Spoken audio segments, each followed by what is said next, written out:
अस्सलाम वालेकुम। आबिद अयूब कामरान शफ़ी के साथ आपके सामने हाजिर हैं। आज हम बात करेंगे फाइवर पे। फाइवर, आप इस पे प्रोफाइल कैसे बना सकते हैं, गिग क्या है, और इस तरह के दूसरे मसाइल जो आप फाइवर पे दरपेश होते हैं उनके हल के बारे में कामरान शफ़ी आपको इस बारे में गाइड करेंगे। अस्सलाम वालेकुम कामरान, कैसे हैं? वालेकुम सलाम जी, मैं ठीक कामरान, ठाक हूँ। आप मेरी इन्फॉर्मेशन के मुताबिक आपका जो सबसे ज़्यादा काम है वो फाइवर पे ही है, ऐसे ही? नहीं, एक मेरा प्रोफाइल उसके ऊपर टॉप रेटेड है। Top rated profile. हाँ जी, टॉप रेटेड है, उसमें मैं वर्डप्रेस से रेलिवेंट सर्विसेज दे रहा हूँ। अच्छा अच्छा, एक सबसे पहले तो ये बताइए क्योंकि फाइवर में और दूसरे जो प्लेटफॉर्म्स हैं फ्रीलांसिंग में बुनियादी फ़र्क क्या है, डिफरेंस क्या है?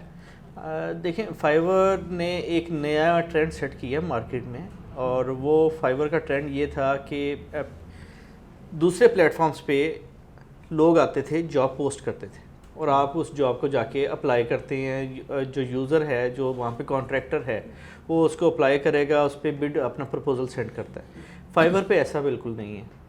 उसमें उन्होंने क्या किया, उन्होंने कहा कि आप अपना एक सर्विस का जो है एक ख़ास स्पेसिफिक एरिया वो आप डिसाइड कर लें, उसको एक गिग के तौर पे आप वहाँ पे मेंशन कर सकती हैं।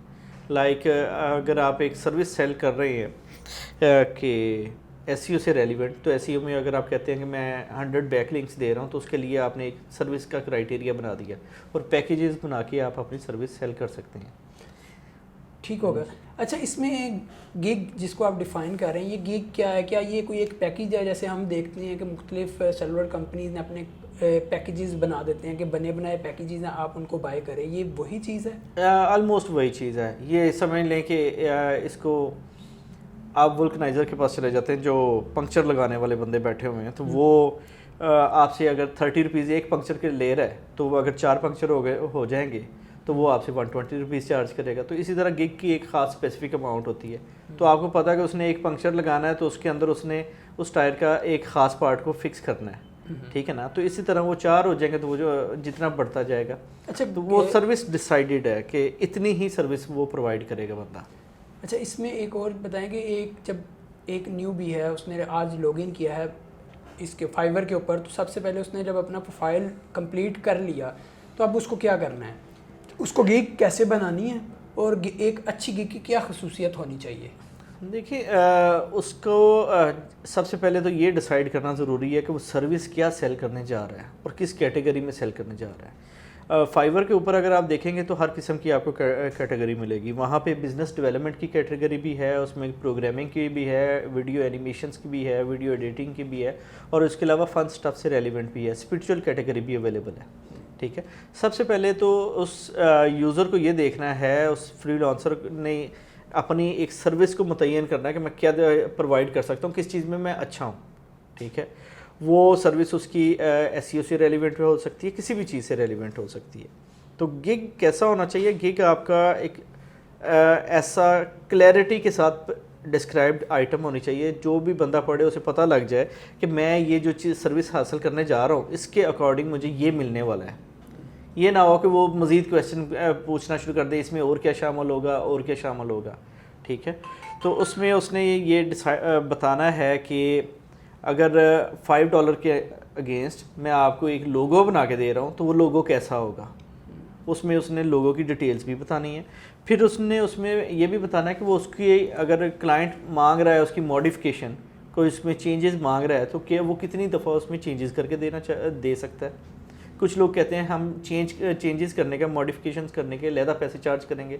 कुछ लोग कहते हैं कि हम 2 टाइम मॉडिफिकेशन दे सकते हैं। कुछ लोग कहते हैं हम अनलिमिटेड टाइम दे सकते हैं। तो इसी तरह वो मॉडिफिकेशंस का भी बताते हैं। फिर इसमें एक्स्ट्राज भी उसने बताने होते हैं। तो वो गिग का एक कंप्लीट पैकेज उसने डिसाइड करके देना है। अच्छा, अब एक गिग बना ली मैंने, कोई भी एक नया फाइवर पे बच्चा आया है, उसने एक लॉगिन किया, गिग बना ली। अब नेक्स्ट है कि वो क्लाइंट तक कैसे पहुंचेगी, इसका क्या क्राइटेरिया है? क्या उसकी वो कुछ एक्स्ट्रा एफर्ट करनी पड़ेगी, या वो आज खुद उसके कोई ना कोई जो क्लाइंट है वो खुद ही उससे रब्ता कर लेगा? देखिए, इसमें एफ़र्ट्स खुद से भी करनी पड़ती हैं, और फाइवर का एल्गोरिदम भी ऐसा है कि कोई अच्छी गिग हो, क्वालिटी ओरिएंटेड हो, तो वो खुद से उसको प्रमोट करना शुरू कर देता है।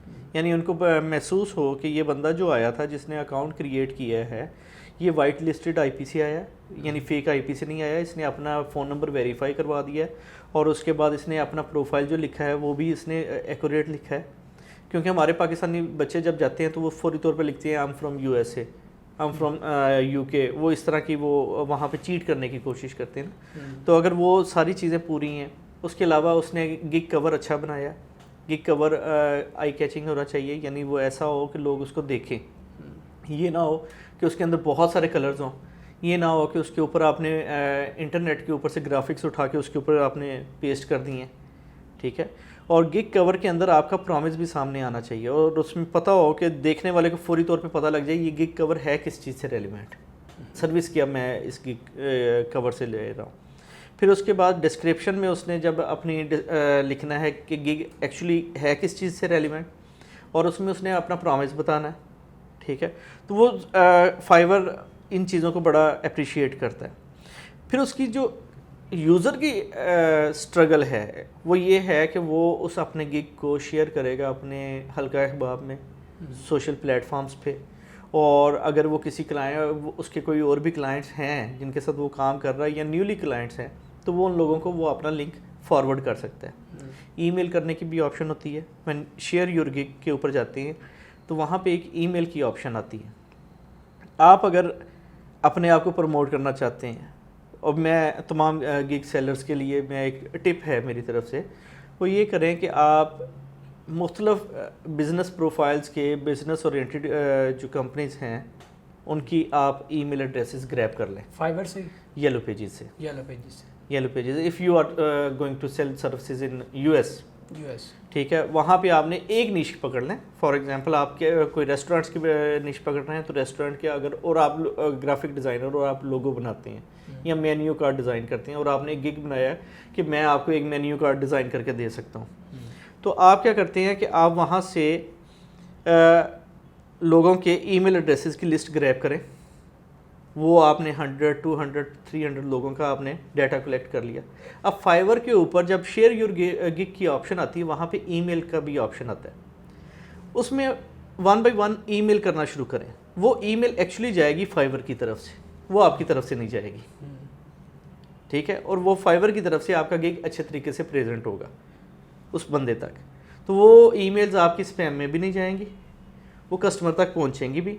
अगर उनमें से किसी बंदे को कोई ज़रूरत होती है और वो क्लिक करता है और आपके गिग पे पहुंचता है तो वो फाइवर के एल्गोरिदम में ये चीज़ तो आ रही है कि इस गिग के ऊपर क्लिक्स हो रहे हैं, इसके इंप्रेशन बढ़ रहे हैं, तो वो प्रमोट करते हैं फिर आपको, ठीक है। यानी कि ये आपने फ्री की ईमेल मार्केटिंग का एक टिप दिया है, उसको ये फाइवर के थ्रू यूटिलाइज कर सकते हैं। बिल्कुल, फाइवर के प्लेटफॉर्म पे रहते हुए यूटिलाइज कर। फाइवर इसको नेगेटिव तो नहीं लेता? बिल्कुल नहीं लेता, फाइवर कभी भी नेगेटिव नहीं लेता। फाइवर देखें, एक चीज़ का फाइवर को फ़ायदा हो रहा है, फाइवर को ये फ़ायदा हो रहा है कि उसके पास कस्टमर आ रहा है और न्यू आ रहा है। फाइवर को इटसेल्फ मार्केट करके कस्टमर नहीं लाना पड़ रहा है ना। एक बंदा आया, उसने अपनी सर्विस वहाँ पे बताई है और उसके बाद वो अपनी सर्विस को प्रमोट करने के लिए कोई 300 क्लाइंट्स तक को पिच कर रहा है, ठीक है। तो फाइवर के पास क्या हो रहा है, फाइवर के पास एक डेटाबेस भी बिल्ड हो रही है, नई ईमेल लिस्ट बिल्ड हो रही है और उनका मैसेज भी पहुंच रहा है लोगों तक।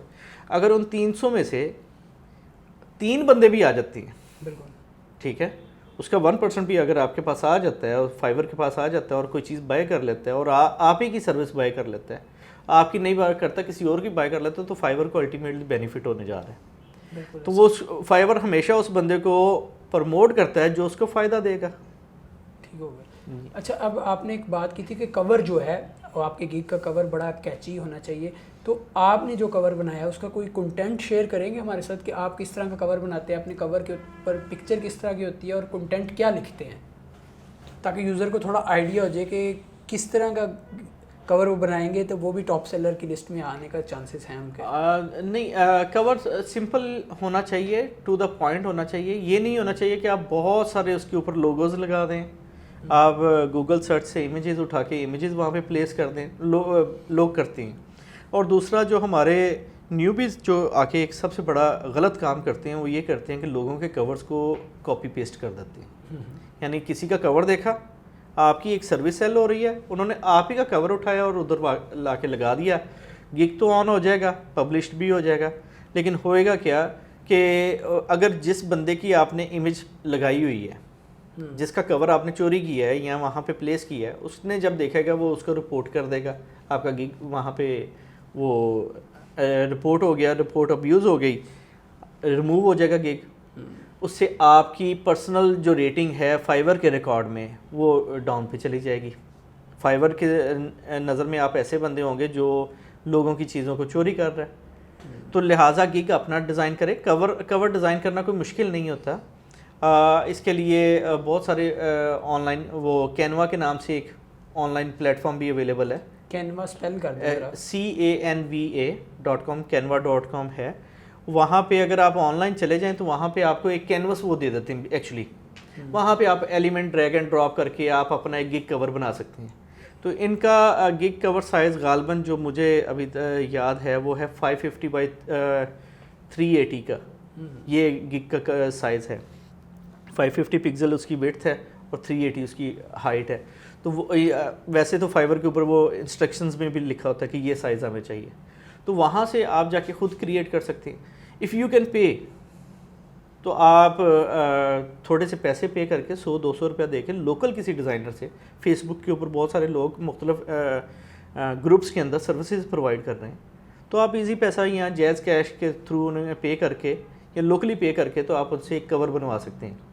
उस कवर के अंदर क्या होना चाहिए, देखें, अगर आप एक सिस्टम के साथ चलना चाह रहे हैं, you want a branding of your self. अब बात आ जाती है ब्रांडिंग के साथ आपने चलना है, तो आप अपने गिग तमाम गिग कवर्स, यानी आप जितने गिग बनाते हैं उनके तमाम कवर्स एक ही पैटर्न पे बनाएं, ताकि वो एक आपका एक सिस्टम डेवलप हो जाए। आप कोई भी सर्विस डालते हैं, यानी अगर आपने येलो कलर चूज़ किया है अपना बैकग्राउंड कलर, तो वो तमाम गिग्स पे येलो कलर का बैकग्राउंड चलेगा, ठीक है। और जो उसके ऊपर टेक्स्ट हो विजिबल होना चाहिए। बहुत ज़्यादा टेक्स्ट ना डालें, क्योंकि कोई जब गिग नज़र आता है, वो लोग देख रहे होते हैं, उसके ऊपर काफ़ी सारे गिग्स नज़र आ रहे होते हैं, तो उस पर आपने ज़्यादा टेक्स्ट लिखा होगा तो वो छोटा हो जाएगा। सिंगल थोड़ा सा टेक्स्ट लिखें लेकिन वो विजिबल हो, ताकि वो थंबनेल में भी जब जाए तो वो विजिबिलिटी में सामने नज़र आए। तो ये चीज़ करनी चाहिए, ठीक है। अच्छा, आजकल जो फाइवर के ट्रेनर हैं और जो लोग न्यू इस प्लेटफॉर्म के ऊपर लॉगिन करके, उनको एक इशू आता है कि वो कहते हैं कि आजकल फाइवर ने बड़ी सख्ती कर दी है, फाइल अप्रूव नहीं जल्दी होता या गिग नहीं अप्रूव हो रही होती, इस तरह के जो इश्यूज आते हैं, इसकी क्या रीज़न है और इसके लिए कोई ट्रिक या कोई आप बताएं कि वो जल्दी अपनी इस प्रोसेस से जल्दी निकल सके, वो अगला प्रोसेस स्टार्ट कर सके। अच्छा, ये इसकी सख्ती की वजह यही हुई है कि इसको वो कहते हैं ना, किसी के बच्चे को प्यार किया उसके माँ बाप को पता ही नहीं, ठीक है ना। हमारे यहाँ पे हुआ ऐसा ही है कि फाइवर को हमारे जितने ये ट्रेनिंग के बने हैं सिलसिले का, वर्कशॉप्स हुई हैं, जो भी मामला हो रहे हैं, जो ट्रेनिंग कोर्सेज लॉन्च हुए, उसमें हमने फाइवर कर दी कि जी फाइवर पे आप ये कर लें वो कर लें, और हर बंदा फाइवर पे आ गया।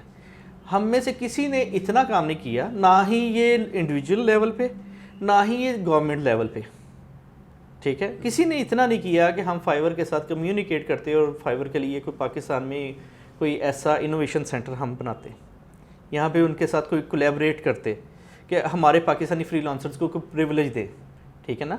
तो वो अगर उनसे कम्युनिकेट किया जाता तो वो ज़्यादा बेटर था। हुआ क्या कि फाइवर के ऊपर एकदम से रश बहुत ज़्यादा आ गया। एक तो ये फास्ट इकॉनमी है, यहाँ पे रेडी टू सेल वाली चीज़ें हैं, बायर अवेलेबल है, इंस्टेंट बायर अवेलेबल है, यानी अपवर्क और दूसरी प्लेटफॉर्म्स पे जाके आपको बायर को हंट करना पड़ता है, यहाँ पे बायर अवेलेबल होता है। यहाँ बायर आपको हंट कर रहा है, बायर आपको हंट कर रहा है, वो आपको देख रहा है, ठीक है। अब हुआ क्या कि हमने यहाँ पे रश बोर्ड डाल दिया, बच्चों ने प्रोफाइल बनाए। जब रश बढ़ा तो फाइवर के ज़ारी बात है, उनका एक सर्वर है, वो सर्वर पे डाउन टाइम आएगा। जब उसके रिसोर्सेज यूज़ होंगे, उसकी बैंडविड्थ यूज़ होगी तो उसका डाउन टाइम आएगा। उन्होंने एक चीज़ बनाई है, अपनी वेबसाइट बनाई है पैसे कमाने के लिए, ठीक है। लेकिन अगर उनके पास ऐसी ट्रैफिक आए कि एक बहुत ज़्यादा हाईली मोटिवेटेड बच्चा आता है, वो अकाउंट क्रिएट करता है, 2 दिन वेबसाइट खोलता है, तीसरे दिन वो वेबसाइट पे लॉगिन ही नहीं करता, तो वो प्रोफाइल जो क्रिएशन की एक्सर्शन हुई थी, वो स्ट्रगल वहाँ पे उस बच्चे ने की है, वो तो वेस्ट हो गई ना, उसके दोनों के लिए वेस्ट हो गई। लेकिन फाइवर के रिसोर्सेज में वो जंक हो गया ना, तो उन्होंने उसके ऊपर चेक पॉइंट्स लगाने शुरू कर दिए हैं। अभी प्रोफाइल तो वो इजीली अप्रूव कर देते हैं। उसमें उन्होंने अपनी जो मेनली रखा हुआ है कि अब वो SMS वेरिफिकेशन करते हैं, ईमेल वेरीफाई तो वो पहले भी करते थे, ठीक है। और हो सकता है कि आगे वो डॉक्यूमेंट्स भी मांगने शुरू कर दें, जो आपके लीगल डॉक्यूमेंट्स हैं, फ़ोटो ID जिसे हम बोलते हैं, ID कार्ड या पासपोर्ट वगैरह, लाइक आप वर्क जैसे मांग रहा है। तो फिर उन्होंने टेस्ट सिस्टम भी शुरू कर दिया है, अभी वो टेस्ट भी मांगते हैं कि आप टेस्ट वगैरह भी वहाँ पे पास करें। तो उसके अलावा उन्होंने सख्तियाँ तो की हैं, वो IPs चेक करते हैं, IPs ट्रेस करते हैं कि ये बंदा US तो नहीं बता रहा अपने आप को, sitting in Pakistan telling US company, ठीक है। दूसरा उन्होंने क्या किया कि अपनी ट्रस्ट एंड सेफ्टी पॉलिसीज़ उन्होंने टाइट की हैं। वो सिर्फ इसी वजह से टाइट की हैं कोई बंदा वहाँ पे आके रश ना डाले, ठीक है। तो अच्छा, आपने अभी बात की कि अपनी गिग को प्रमोट करने के लिए वो ईमेल कर सकता है, सोशल मीडिया पे शेयर कर, इसके अलावा कोई और भी टूल्स हैं गिग को प्रमोट करने का तरीका? देखिए टूल्स तो हज़ारों तरीके हैं। आप गिग को सेल आउट करना चाह रहे हैं, आपके पास अपना लोकल पाकिस्तान में भी बहुत सारा बायर अवेलेबल है जो चीज़ें बाय करता है, आप उन तक अपने SMS मार्केटिंग भी कर सकते हैं। अभी वो लेकिन ये स्पैम के ज़िम्मे में भी आ जाती हैं ना चीज़ें, आप स्पैम ना करें चीज़ों को। लेकिन ऐसे सॉफ्टवेयर अवेलेबल हैं जो व्हाट्सएप के मैसेजिंग सॉफ्टवेयर आ गए हैं, 1000-2000 में मैसेजेस के वो सॉफ्टवेयर मिल जाते हैं। तो एक्सेल की लिस्ट डालते हैं, उसमें वो मैसेज लिखा, आपने गिग का लिंक दिया और ब्रॉडकास्ट कर दिया, तो जिन के पास व्हाट्सएप नंबर होगा उनको मैसेज डिलीवर होना शुरू हो जाएगा। लेकिन वो स्पैम में चला जाएगा।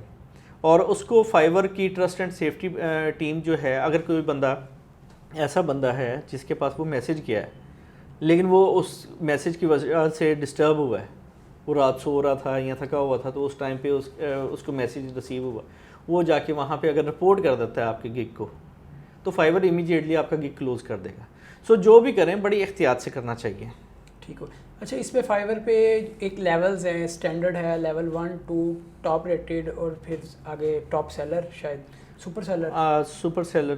तो वो तो फाइवर खुद चूज़ करता है। ये स्टैंडर्ड से लेवल 1 पे आने के क्या क्राइटेरिया हैं, और कोई एक नया बच्चा जो काम कर रहा है वो क्या क्या काम करे, अपने आप को माइंड में रखे कि वो अपनी प्रोफाइल को प्रमोट करता जाए? देखिए उसमें जो है फाइवर के लेवल्स की जब बात होती है तो वो उन्होंने एक सिलसिला कर रखा है कि एक बंदा मिनिमम वहाँ पे आके फर्स्ट लेवल पे आने के लिए, जब आप अकाउंट क्रिएट करते हैं वो तो स्टैंडर्ड होता है ना आपका अकाउंट, तो लेवल 1 पे आने के लिए वो कहते हैं कि आपने मिनिमम 30 डेज स्पेंड किए हो और गालबन उन्होंने कोई 10 टाइम आपकी सर्विस सेल हुई हो, या 30 डेज स्पेंड किए हो या 10 टाइम सर्विस हो, 5 स्टार की रेटिंग हो, तो वो आपको लेवल 1 में प्रमोट कर देते हैं। और कुछ अर्से बाद वो आपको चेक करते रहते हैं कि अब आपको 3 माह हो गए हैं, 3 माह के अंदर आपने सर्विस भी अच्छी सेल की है और नंबर ऑफ़ अमाउंट भी इतनी अर्न कर ली है, तो वो आपको लेवल 2 में प्रमोट कर देते हैं। अच्छा, लेवल्स अफेक्ट करते हैं, लेकिन उसमें आपने जो मेनली आपका फोकस होना चाहिए वो है आपकी सर्विस। लेवल्स को एक साइड पे रख दें, सर्विस अपनी अच्छी कर लें।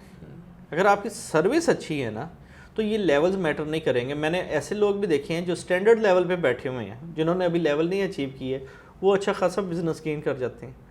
और कुछ ऐसे लोग भी हैं जो लेवल 2 पे रहते हैं, स्टक हो जाते हैं वहाँ पे, लेवल 2 पे पहुँच जाते हैं लेकिन ना आगे जा सकते ना पीछे आते हैं। तो उसमें अपनी सर्विस को बेटर करना होता है। लेवल 2 पे जब बंदा पहुँच जाता है उसके बाद उसके टॉप रेटेड के चांसेस बढ़ते हैं। टॉप रेटेड में भी 90 डेज़ का शायद टाइम है और एक $20,000 उसने अर्न किए हों तो फिर उसको वो टॉप रेटेड में ऐड कर देते हैं।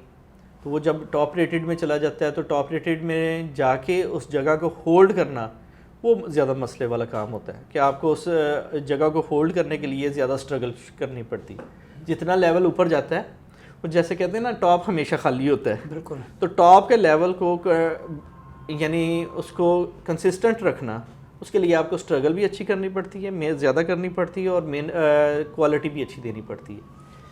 अच्छा, जो एक क्लाइंट है वो जब एक गिग बाय कर रहा है तो वो आपका प्रोफाइल देखता है, तो वो अमूमन शायद एक जो नेचुरल प्रोसेस है उसमें तो वो यही कहेगा कि जिसका प्रोफाइल अच्छा है, जिसने बहुत ज़्यादा जॉब्स की हों, जिसका सक्सेस रेट जो अच्छा आ रहा हो, उसको मैं अपना प्रोजेक्ट दूँ, मैं उसके साथ डील करूँ कंपैरेटिवली न्यू के साथ। तो इस केस में जो न्यू भी है वो कैसे कम्पीट करेगा उन लोगों के साथ जो बहुत पुराने टॉप रेटेड हैं या उनके लेवल 2 पे हैं और वो एक अच्छा काम कर रहे हैं? नहीं, उसमें ये चीज़ ज़रूर मैटर करती है कि जब क्लाइंट कोई चीज़ बाई करने लगता है तो वो देखता है कि मैं ऐसे बंदे को हायर करूं जो मेरा काम कर सके प्रोफेशनली, ठीक है। हम ना इस चीज़ को एक मिसाल से समझते हैं और मैं आपको बताना चाहूँगा, नया क्लाइंट एक्सपीरियंस्ड की तरफ जाएगा, पुराना क्लाइंट न्यूबी की तरफ जाएगा। अच्छा, ये एक इसको ना ये क्यों है ऐसा? इसको एक एग्जांपल में समझें। आपने एक कंप्यूटर ख़रीदा, उस कंप्यूटर की विंडो करप्ट हो गई, अब आप विंडोज़ इंस्टॉल करवाने जा रहे हैं and you are very new, आपने फ़र्स्ट टाइम कंप्यूटर ख़रीदा था। अब आप वहाँ पे गए हैं मार्केट में, वहाँ पे एक पूछते हैं यार कोई एक्सपीरियंस्ड बंदा है इधर, तो आप उसके पास गए, उसको जाके आपने विंडो इंस्टॉल करवाई, उसने आपको बिठाया, उसने आपको कहा कि जी मैं 300 रुपीज़ चार्ज करूँगा, उसने आपको विंडो इंस्टॉल कर दी, आप घर ले आए, दोबारा फिर ख़राब हुई, फिर गए, आप 2-3 दफ़ा विंडोज़ इंस्टॉल करवा चुके हैं, ठीक है। लेकिन आप जब भी जाते हैं उसके पास आपको 3-4 घंटे बैठना पड़ता है, ऐसा ही है।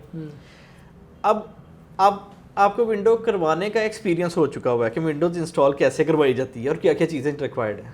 अब आप जाते हैं विंडो इंस्टॉल करवाने के लिए, उसके साथ ही एक और बंदे ने नई शॉप खोली, बिल्कुल न्यू है, तो आप कहते हैं कि यार इससे करवा लेता हूँ, मुझे पता नहीं इसने क्या करना है, तो आप उसके पास बैठते हैं, उसके पास रश भी कम है, उसका रेट भी कम है और आपके पास एक्सपीरियंस भी है। अगर वो कहीं पे अटकेगा तो आप उसको पकड़ भी सकते हैं, तो आप उससे करवा लेंगे। क्यों, क्या हुआ, आपका फियर कम हो गया। देखें, फियर है ना, आपका फियर कम हो गया। अच्छा, एक्सपीरियंस की बेस पे वो फियर कम होता है और इसलिए वो कहता है कि कोई भी बंदा हो मैं उससे काम करवा लूँ। एग्जैक्टली ऐसा ही है। अच्छा, इसमें किसी मैं क्योंकि ये अपनी लोकल मार्केट में देख रहा हूँ कि अक्सर जो न्यूबीज़ है उनका एक इशू है कि वो किसी एक स्पेसिफिक नीश को टारगेट नहीं कर रहे होते, वो कहते हैं कोई भी काम आए हम कर देंगे। तो क्या ये फाइवर और ये फ्रीलांसिंग प्लेटफॉर्म्स पे भी आप इस तरह के इशूज़ इनका देखते हैं कि वो विदाउट नीश काम कर रहे हैं कि जो भी काम आए हम कर देंगे? हाँ, ये हो रहा है और इसी वजह से कि वो एक ही टाइम पे बहुत सारे बिजनेसेस को कैप्चर करने की कोशिश करते हैं और वो प्रॉब्लम का शिकार हो जाते हैं। अगर आप एक गिग बनाती हैं, फॉर एग्जांपल मैं ज़्यादा मिसालें देता हूँ ग्राफिक डिज़ाइनर्स के हवाले से, क्योंकि ये एक इजी टू एंटर फील्ड है, लोग ज़्यादा काम ग्राफिक्स का ही करवाने के लिए आते हैं फाइवर पे। फॉर एग्जांपल आप कहते हैं कि मैं ऑटोमोबाइल कंपनी का लोगो अच्छा बना लेता हूँ, तो आप अगर वहाँ पे गिग लगाते हैं for automobiles I will design a good logo automobile related, तो अब आपने क्या किया कि जो बंदा ऑटोमोबाइल का लोगो बनवाने के लिए आया है तो वो सीधा आपके पास आएगा, यानी आप वो सर्च करेगा तो आप उसकी लिस्ट में आएंगे। आप रेस्टोरेंट्स के लोगों की तरफ आ जाएं, ठीक है।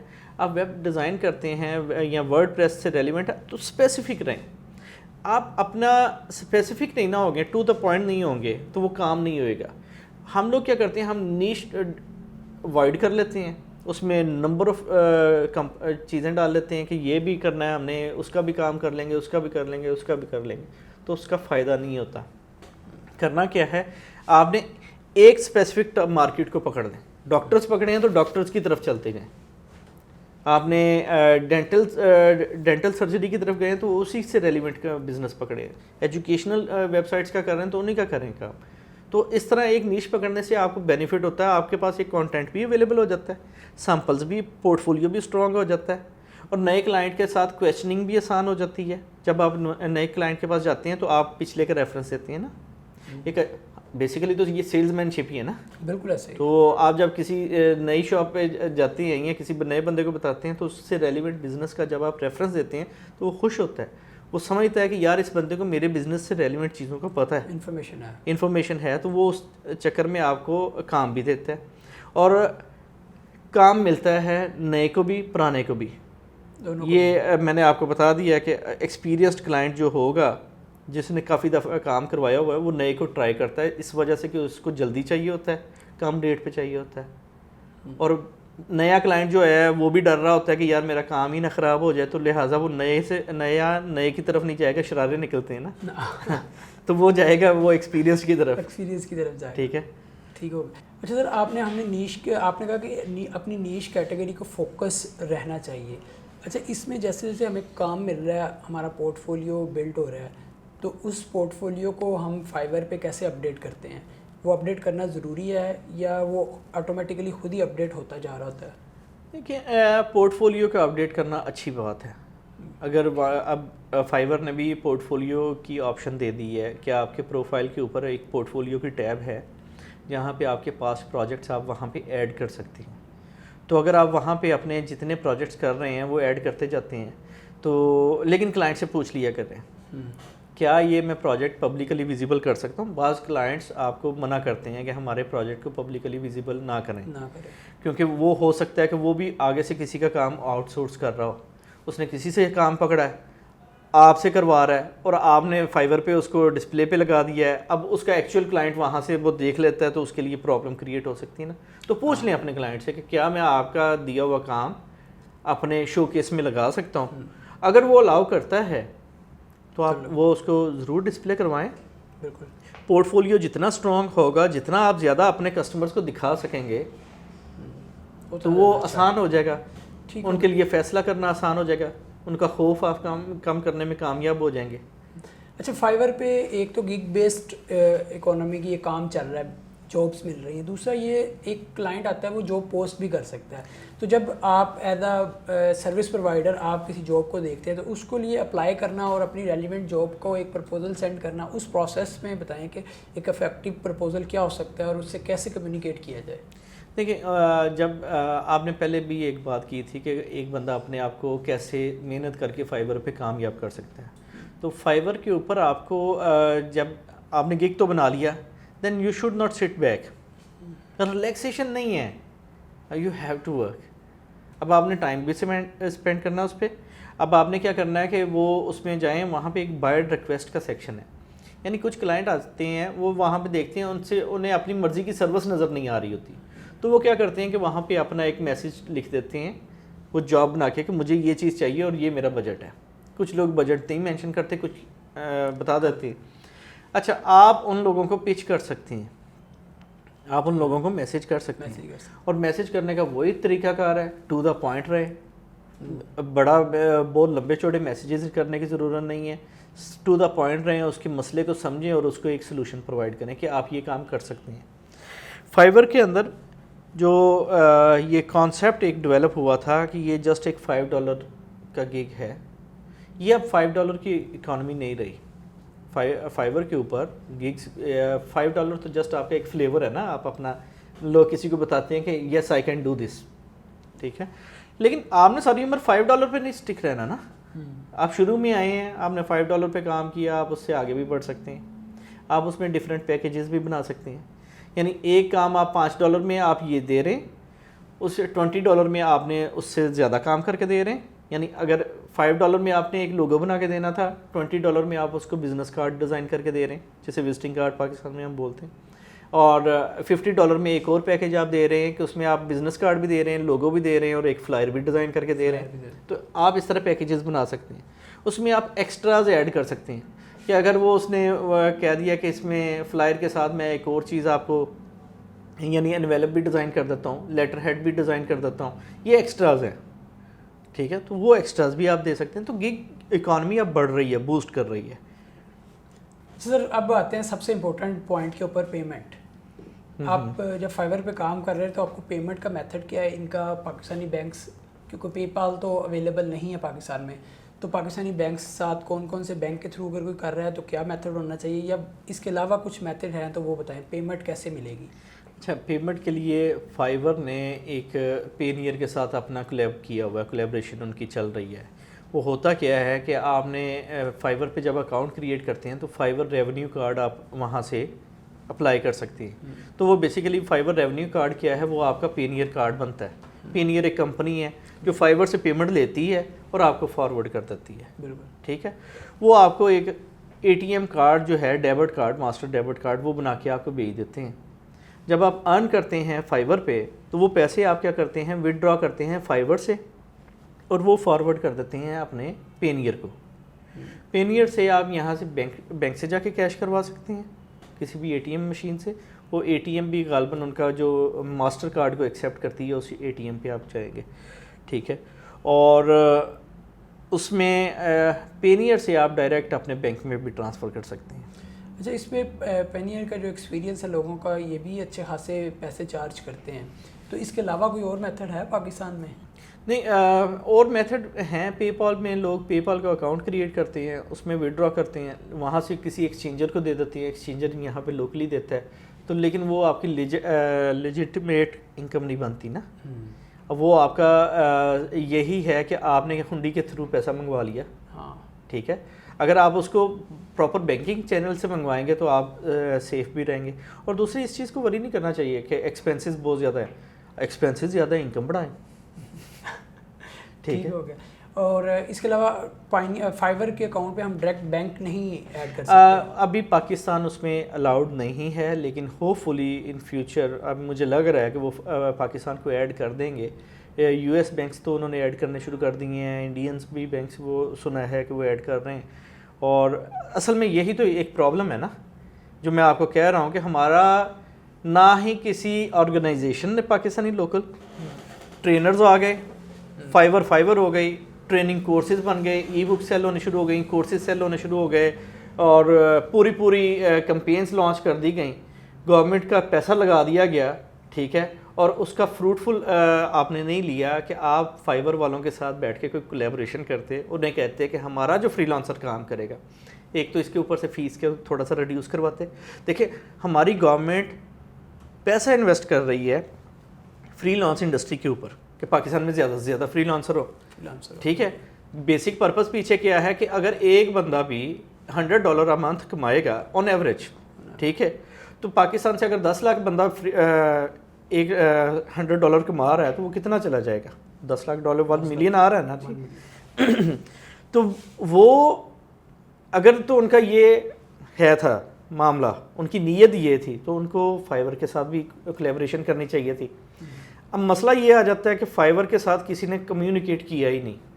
मेरी ये लंदन में इंटरनेशनल फ्रीलांसर समिट में फाइवर की टीम से बात भी हुई, उन्होंने कहा कि पाकिस्तान से कभी किसी ने कम्युनिकेट ही नहीं किया, ना ही गवर्नमेंट लेवल पे, ना ही इंडिविजुअल लेवल पे, ठीक है, ट्राई नहीं किया। यहाँ पे हमने क्या किया कि हमने कहा कि हम एक कोर्स लॉन्च कर रहे हैं, गवर्नमेंट के भी रिसोर्सेज लगा दिए, कॉलेजेस बन गए, यूनिवर्सिटीज़ बन गई, लैब्स डिज़ाइन हो गई, सारा कुछ हो गया। फाइवर पे अकाउंट क्रिएट करवा दिया, $5 का प्रोजेक्ट लेके दे दिया, हम निश्चिंत हो गए। देखिए जी, हमने बच्चे को कमाने पे लगा दिया, इसने $5 अर्न कर लिया। अब वो $5 अर्निंग उसके लिए बेमानी है जब तक वो उसको $100 नहीं कमा लेता, क्योंकि उसने जब वहाँ से विड्रॉ करने हैं, उसको पेनियर का कार्ड भी बनवाना है, उसकी भी $35 फ़ी पे करनी है, ठीक है ना। तो वो गिग पे ऑर्डर आ गया, ऑर्डर आ जाना फ़ायदा नहीं है। असल चीज़ है कि आप बच्चा भी ज़्यादा कमाए, और हमारी हुकूमत को चाहिए था कि फाइवर के वालों के साथ किसी फोरम पे बैठ के बात करते, बैंक से अपने इंटीग्रेट करते उनके साथ, अपने जो फाइवर के पाकिस्तानी पोर्टल है, आप उनके लिए कोई मुराद हासिल करते, आप उन्हें बताते हैं कि हम आपको अच्छे well trained well educated freelancers दे सकते हैं, स्किल्ड बंदा दे सकते हैं।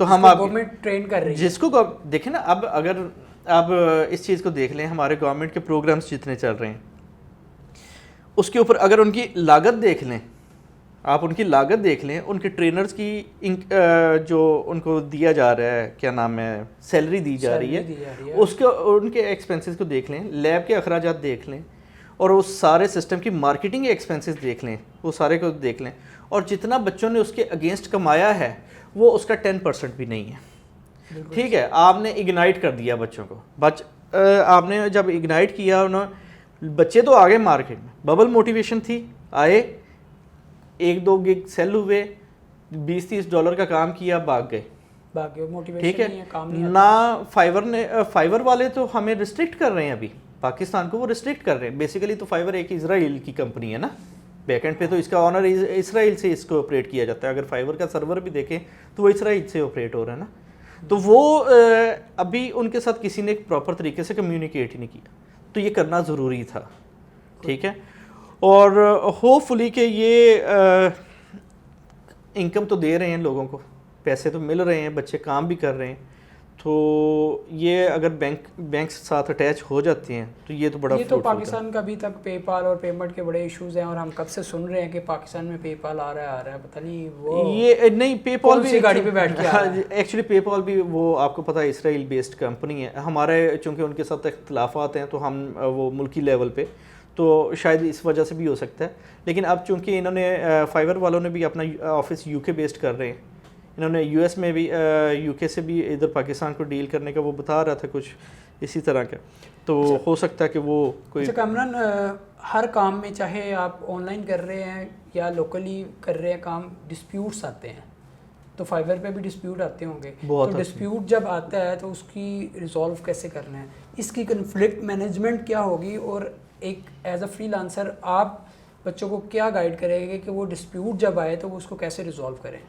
देखिए जब डिस्प्यूट्स आते हैं ना, क्लाइंट अच्छे बुरे हर तरफ आते हैं और डिस्प्यूट्स की कुछ रीज़न्स होती हैं।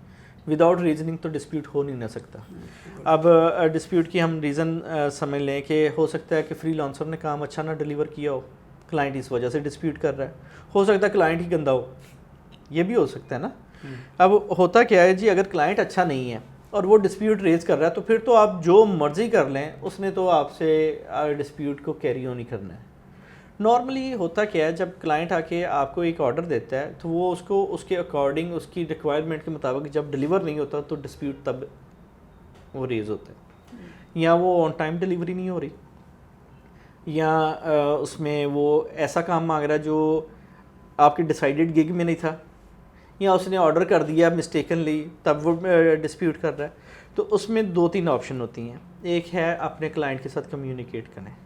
जब आप अपने क्लाइंट के साथ कम्युनिकेट करते हैं via messaging system with in fibre, तो वो आपको उसका फ़ायदा एडवांटेज ये मिलता है कि हो सकता है क्लाइंट आपकी बात को अग्री कर जाए और वो अपना डिस्प्यूट को लिफ्ट कर ले, वो रेजोल्यूशन सेंटर से वहाँ से लिफ्ट हो जाए।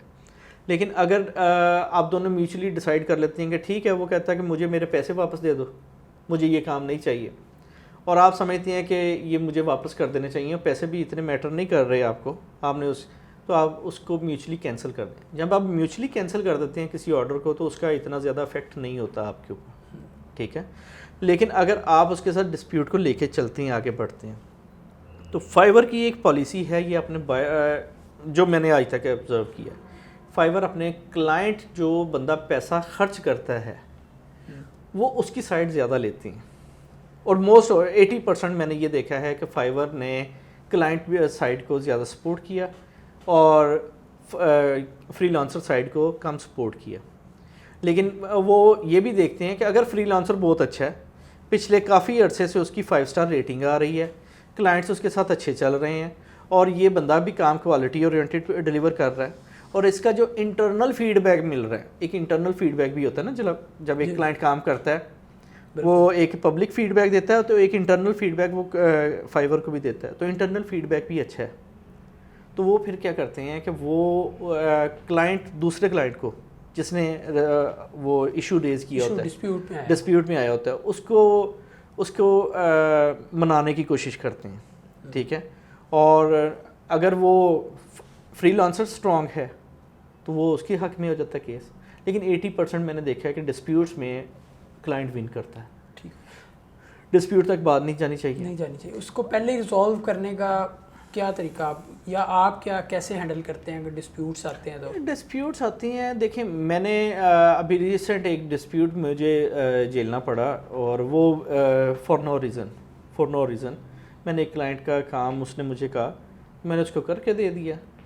अच्छा, उसने मुझे कहा कि मैं तो ये चाह रहा था। मैंने उसे कहा कि ठीक है, हालांकि वो जो चीज़ कह रहा था तो मेरी एक आदत है, मैं कहता हूँ कि ठीक है आप ठीक कह रहे हैं, लेकिन मैंने उसका काम फिर दोबारा से करके दे दिया। लेकिन मैंने देखा वो फिर आ गया, उसने कहा कि नहीं मेरा काम तो ऐसे नहीं, ऐसे चाहिए था। यानी वो बार बार एक और काम करवाने शुरू हो गया। उसे ये पता लग गया कि इसको अगर मैं फीडबैक इसका रोइन करूँगा, ख़राब करूँगा, इसको मैं 1 स्टार की धमकी दूंगा, थ्रेट करूँगा, तो ये मेरा काम करता जाएगा। अच्छा, लीनियंसी की भी एक हद होती है ना, तो मैं वो करता रहा। मैंने उसको काफ़ी दिन चलता रहा हमारा आपस में मामला, काफ़ी दिन तक। इवन जो मेरे एक दोस्त मुझे कहने लगे कि क्यों लटका रहे हो, कैंसिल करो इसको। मैंने कहा मैं भी इसकी एक्सट्रीम देखना चाहता हूँ, हाँ। ये कहाँ तक जाएगा ना। ठीक है। तो हुआ क्या कि वो एक्सट्रीम में जब ऐसा मामला हुआ, फाइवर के पोर्टल पे गई बात वो डिस्प्यूट पे, तो वो फाइवर वालों ने देखा कि मैं कहाँ तक बेहतरीन चलता जा रहा हूँ। उन्होंने ऑर्डर उसी टाइम कंप्लीट किया, पेमेंट मेरे अकाउंट में ट्रांसफ़र की और उसको उसका डिस्प्यूट लिफ्ट कर दिया, वहाँ से रिमूव कर दिया। ठीक है, उसका फीडबैक तक जो आया था उसने नेगेटिव फीडबैक देने की कोशिश की, वो भी फाइवर ने रिमूव कर दिया। ऐसा इन सम केसेस हो जाता है, उन्हें पता लग जाता है कि ये क्लाइंट तंग कर रहा था। अच्छा, मेरा हाथ बड़ा सेट है म्यूचुअल कैंसिलेशन पे, मैं जो ऑर्डर मेरी समझ में नहीं आ रहा होता मैं कैंसिल कर देता हूँ म्यूचुअली। मैं क्लाइंट को फौरी तौर पे मैसेज करता हूँ, I can not do this, मेरे पास टाइम नहीं है, मेरे पास अवेलेबिलिटी नहीं है, या मैं ये जो काम करना चाह रहे हैं कोई भी आप उसको बता, तो मैं उसको कैंसिल कर देता हूँ। जो समझ में नहीं आ रही बात, देखिए आपकी एक गट फील भी होती है ना, जब आप काम करना शुरू हो जाते हैं आपको पता लग जाता है काम करवाने वाला कौन सा, टेस्ट लेने वाला कौन सा और टाइम ज़ाया करने वाला कौन सा। बिल्कुल, तो आपको पता लग जाता है। तो मैं क्या करता हूँ, वो क्लाइंट को उसी टाइम रिजेक्ट कर देता हूँ। ठीक अच्छा, है। ये फाइवर पे कम्युनिकेशन जो है, फाइवर के प्लेटफॉर्म पे मैसेजिंग के थ्रू हो रही है सारी कम्युनिकेशन, तो इस कम्युनिकेट के लिए, इस तरीके से कम्युनिकेशन करने के लिए कौन सी बेस्ट टिप्स हैं कि बंदा एक फ्रीलांसर शुरू से ही इस तरीके से बातचीत करे कि अगर कभी डिस्प्यूट में आए या डिस्प्यूट वैसे भी नहीं आते नहीं हैं, तो आप एक परफेक्ट कम्युनिकेशन अपने क्लाइंट के साथ कैसे कर सकते हैं? देखिए, शुरू दिन से कम्युनिकेशन को कैसे लेके चलना चाहिए? सबसे पहली बात ये है कि कभी भी जो फाइवर है, अगर आप चाहते हैं कि फाइवर आपको सपोर्ट करे, so never ever go out of Fiverr. मैंने बहुत सारे ट्रेनर्स देखे हैं, बहुत सारे मिलने वाले आते हैं, सर जी हम तो क्लाइंट को दूसरे दिन ही फाइवर से बाहर निकाल लेते हैं, हम तो बाहर निकाल लेते हैं। मैं कहता हूँ कि नहीं निकालो, जो क्लाइंट जिस प्लेटफॉर्म से आया उस प्लेटफॉर्म को फ़ायदा होने दो। जो जॉब उसने वहाँ पे आपको दी है उसको कंप्लीट करो एक दफ़ा, उसके बाद अगर वो डायरेक्टली आपको बाहर अप्रोच करता है तो वो एक अनदर इशू है। ठीक है, खुद से ना उसको प्रोवोक करो कि जी मुझे मेरे साथ बाहर आके बात करो। कोशिश करें कि अपनी पर्सनल डिटेल्स जो हैं, like your email address, Skype address हो गया, अपना मोबाइल नंबर, ये ना शेयर करें। ठीक हो गया। तीसरी बात आप उसके साथ ये भी कर सकते हैं कि आप वहाँ पे जिसे कहते हैं ना,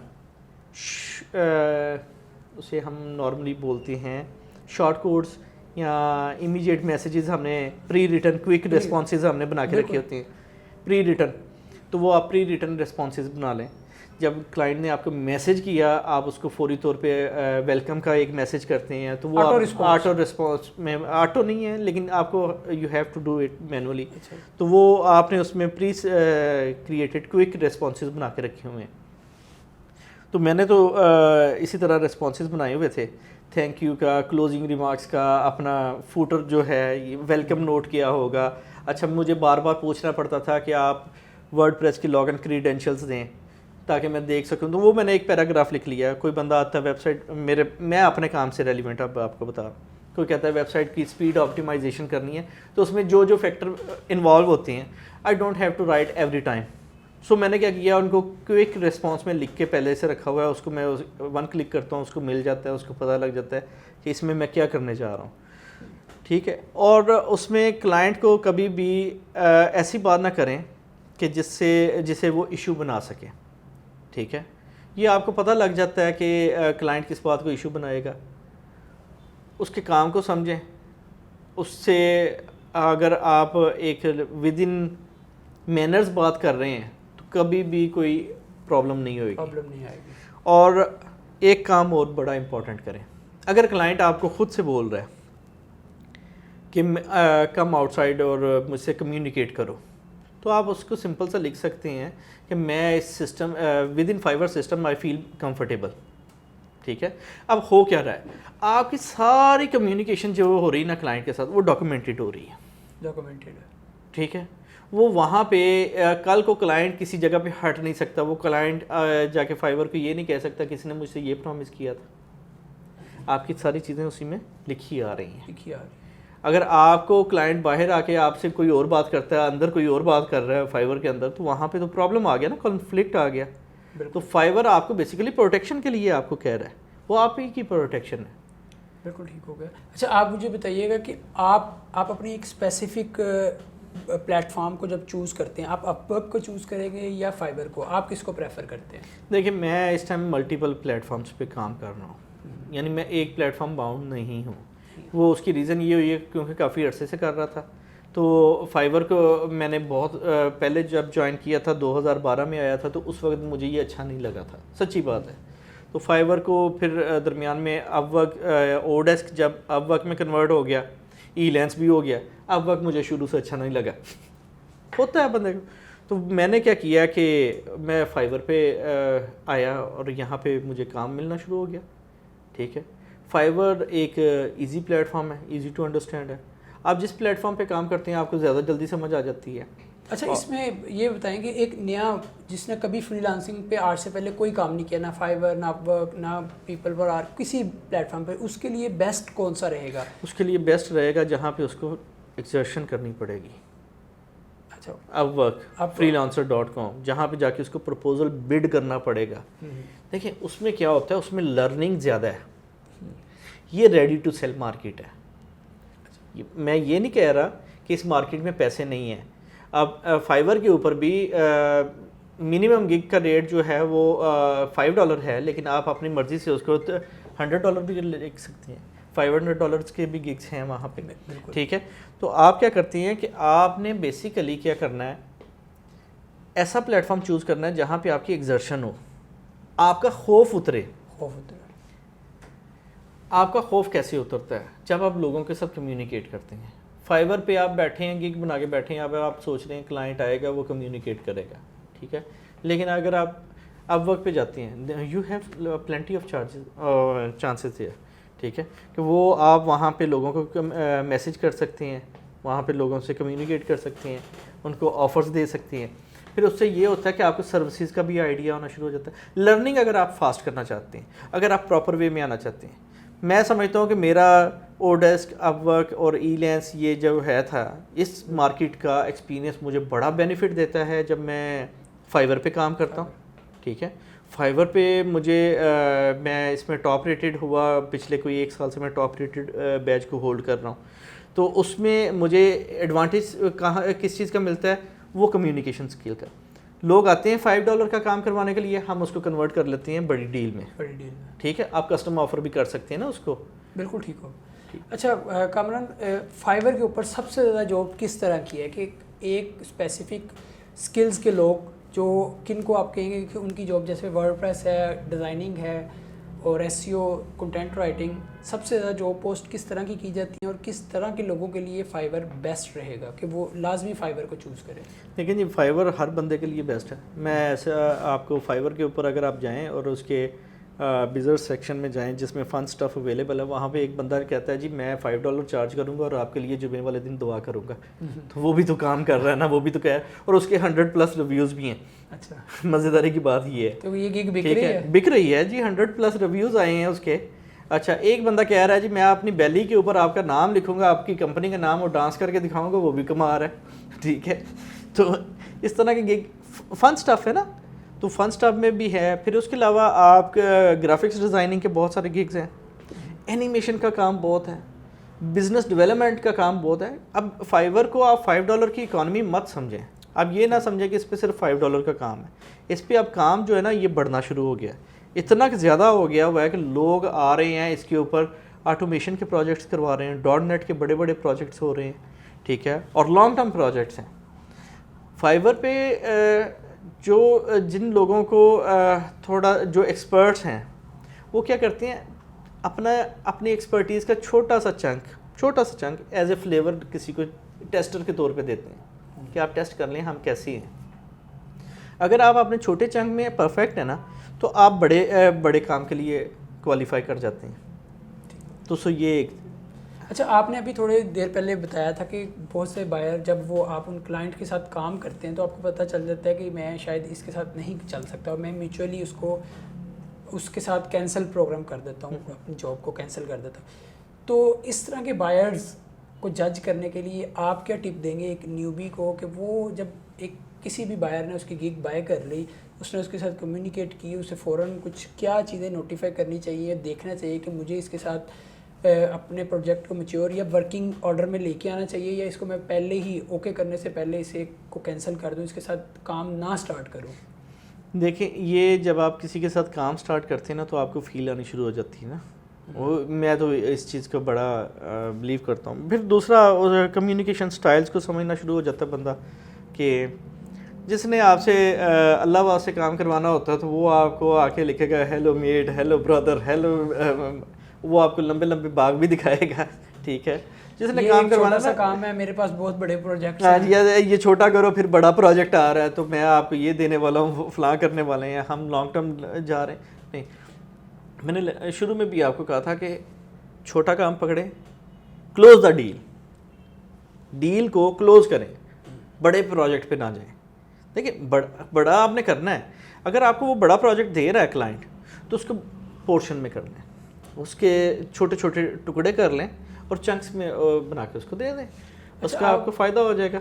ये आपने अभी बात की है कि क्लोज द डील। आप जब किसी एक काम जॉब को पकड़ लेते हैं, काम आपके क्लाइंट के साथ, तो आप जब क्लोजिंग पे आते हैं तो क्लोजिंग के लिए आप क्या टिप्स देंगे कि फ़ौरन से क्लोज़ करने के लिए हम कम्युनिकेशन कैसे करें? आपने एक जॉब डन कर दी, आप क्लाइंट के साथ क्या डील करते हैं फिर कि मेरा काम ख़त्म हो गया, वो उसे चेक करें? क्योंकि अक्सर मसला कहाँ आता है, मैंने जो देखा है कि जब आप काम करके दे देते हैं, क्लाइंट कुछ बग्स निकालता है, कई दफ़ा ऐसा भी होता है क्लाइंट फ़ौरन उसे चेक नहीं करता, कुछ अरसे बाद दोबारा आ जाता है कि ये इसमें एरर आ रहे हैं। तो जब तक आपने डील क्लोज ना की हो तो वो आप फिर ऑफिशियली आप मेरे ख्याल में ओब्लाइज हैं कि उसका काम करके दें। ये ऑफिशियली भी एथिकली भी मैं तो समझता हूँ कि अगर क्लाइंट का काम पूरा नहीं ना हुआ तो क्लाइंट का काम पूरा होना, दूसरा ये है कि आपने तो पूरा करके दे दिया है, हाँ। एक माह बाद फिर कोई छोर नया आ जाता है। आबिद भाई ऐसे ही है, इसमें मैं हमेशा से ये कहता हूँ कि क्लाइंट आपने असल में विन क्या करना है, आपने प्रोजेक्ट नहीं विन करना होता, आपने क्लाइंट विन करना होता है, ठीक है। ठीक हो गया। आपका क्लाइंट आपका मार्केटियर बनता है, वो आपको आगे लोगों के साथ इंट्रोड्यूस करवाता है, ठीक है। उसमें जब आप प्रोजेक्ट डिलीवर कर रहे होते हैं ना तो डिलीवरी उसकी बड़ी शानदार होनी चाहिए। ये ना करें कि आपने डिलीवर नाउ के बटन पे क्लिक किया, प्रोजेक्ट सबमिट किया, that's it. No, go in details, go in detail. उसको लिखें कि मैंने तुम्हारा ये काम जो दिया गया था इतने टाइम में मैंने उसको कंप्लीट कर दिया, इसमें मैंने ये वाला पार्ट किया। अगर आप किसी का बिजनेस कार्ड बना रहे थे तो आप बताएं इसमें मैंने फ़ॉन्ट्स ये वाले यूज़ किए हैं, इसमें मैंने कलर कम्बिनेशंस ये वाले यूज़ किए हैं, और इसका आर्टवर्क PDF फॉर्मेट ये अवेलेबल, जो भी आपकी उसमें टेक्निकल चीज़ें आप छोटी से छोटी डिटेल भी बताएं। ठीक है। जब आप डिटेल्स में जाते हैं ना तो वो आपका डिलीवरी का पूरा एक पैराग्राफ बन जाता है। वो सारा एक डिलीवर करने से पहले पूरा एक पैराग्राफ लिखा और कम्युनिकेशन के अंदर उसने अगर कोई अमेंडमेंट्स करवाई थी वाइल ऑर्डर, वो भी उसमें एक्सप्लेन करें। जब आप सारी चीज़ें एक्सप्लेन करते जाते हैं और एंड पे जाके जब आप उसको साथ कोई चीज़ें अपलोड करके उसके आर्ट वर्क्स या जो भी उसका काम है तो वो आप उसको सबमिट कर रहे हैं फाइल्स, तो प्रॉपर तरीके से उसको सबमिशन करें। अगर आप ये कहेंगे ना I have completed your work done, ये एक ना एम्बिग्युइटी बनती है, ऐसी फ़ज़ा बन जाती है कि वो फाइवर वाले भी देखेंगे तो वो कहेंगे इसने डिलीवर क्या किया। आल्दो आपने उसका काम कर दिया हुआ है लेकिन वो भी कहेंगे इसने डिलीवर क्या किया, प्रेजेंट अच्छा नहीं किया, प्रेजेंट अच्छा नहीं किया। आपने डिलीवरी जब करनी है, डिलीवरी को इन डिटेल में लिखी है, उसको पूरा राइट अप करें point two point, bulleted points के साथ। और जब डिलीवर कर दें उसमें लास्ट लाइन में ये ज़रूर मेंशन कर दें कि you are here for 3 days, कि आप 3 दिन उसकी डिलीवरी का, वैसे तो फाइवर ऑटोमेटिकली ऑर्डर कंप्लीट कर देता है 3 दिन में अगर वो मॉडिफिकेशन रिक्वेस्ट ना करे, लेकिन आप उसको ये भी लिख सकते हैं आपकी तरफ से अगर सारा काम पूरा है तो आप उसको बता सकते हैं कि आप जो मॉडिफिकेशन देने जा रहे हैं वो सिर्फ इस पार्ट ही देंगे, ठीक है। तो आप उससे इन अ गुड जेस्चर, मैं डिलीवरी नॉर्मली उस वक्त करता हूँ जब मुझे क्लाइंट को मैं पूछता हूँ शुड आई डिलीवर, मेरा एक तरीकाकार है कि शुड आई डिलीवर, पूछ लेना चाहिए, पूछ लेना चाहिए। अच्छी बात है ना कि मैं अब you are satisfied, I am going to deliver this order. वो अगर कहता है कि ठीक है मैं भी सेटिस्फाइड हूँ, डिलीवर इट, तो डिलीवर फिर भी पूरा करें। वंस मुझे एक पेनल्टी पड़ी थी, वो सिर्फ इस वजह से कि मैंने क्लाइंट से पूछा डिलीवर, मैं अपनी तरफ से कंप्लीट था कि ये मैंने काम सही कर दिया हुआ है, लेकिन मैंने डिलीवरी में सिंपल लिख के भेज दिया कि वर्क इज़ डन। लेकिन फाइवर ने मुझे वो रिफ़ंड करने पे मजबूर कर दिया था कि आपने डिलीवरी से कुछ नहीं किया, क्योंकि मैसेज कुछ नहीं था। मैसेज कुछ नहीं था। ठीक है। अच्छा, लास्ट पे ना आप कुछ डोंट्स बताएंगे कि जब आप फाइवर पे काम कर रहे हैं तो किन किन चीज़ों से बचना चाहिए, ये काम ना किए जाएं, अवॉइड थिंग्स। अच्छा, सबसे इम्पोर्टेंट काम तो जो नहीं करना चाहिए ना, वो है आपका किसी दूसरे बंदे को देख के उसका गिग कॉपी करना, उसका डिस्क्रिप्शन कॉपी करना। अच्छा, मुझे मेरे क्लाइंट्स बता रहे होते हैं कि तुम्हारा गिग सिमिलर गिग हमने पकड़ा, डिस्क्रिप्शन भी सेम था, इमेज भी सेम था, तो इसी मिस्टेक में हमने उसको ऑर्डर कर दिया और बाद में देखा ये तुम नहीं हो, ये ऐसा होता है। तो वे इससे मुझे भी बुरा फील होता है कि अच्छा, यही चीज़ आप अपने ऊपर अप्लाई करके देखें। अगर आपकी कोई चीज़ को कोई कॉपी करके चोरी करके लगाएगा और बेनिफिट उठाएगा और आपकी रेपुटेशन को स्टेक पे डालेगा, तो क्या आप ये काम करने देंगे किसी को? किसी का गिग कॉपी ना करें, डिस्क्रिप्शन कॉपी ना करें। हाँ, मिलती जुलती सर्विसेज ज़रूर ऑफ़र करें, मिलती जुलती, और अपनी एक ही सर्विस को मुख्तलिफ तरीक़ों से प्रेजेंट करें। ठीक होगा। Thank you very much Kamran, आपका बहुत शुक्रिया। आज हमने बात की कि आपने फाइवर पे काम कर रहे हैं, तो फाइवर पे काम करते हुए आपको किन किन चीज़ों से बचना चाहिए, फाइवर पे आपने प्रोफाइल कैसे बिल्ड करना है, गिग कैसे बनानी है और आपने अपनी गिग को प्रमोट कैसे करना है, आपने क्लाइंट के साथ कम्युनिकेशन कैसे करनी है, आपने उसको प्रोजेक्ट डिलीवर कैसे करना है। इन सारी चीज़ों पे आपको कामरान ने बहुत ही अच्छे तरीके से आज गाइड किया। फिर भी आपके कुछ क्वेश्चन हो, आप इस वीडियो के कमेंट में हमसे पूछ सकते हैं। Thank you very much.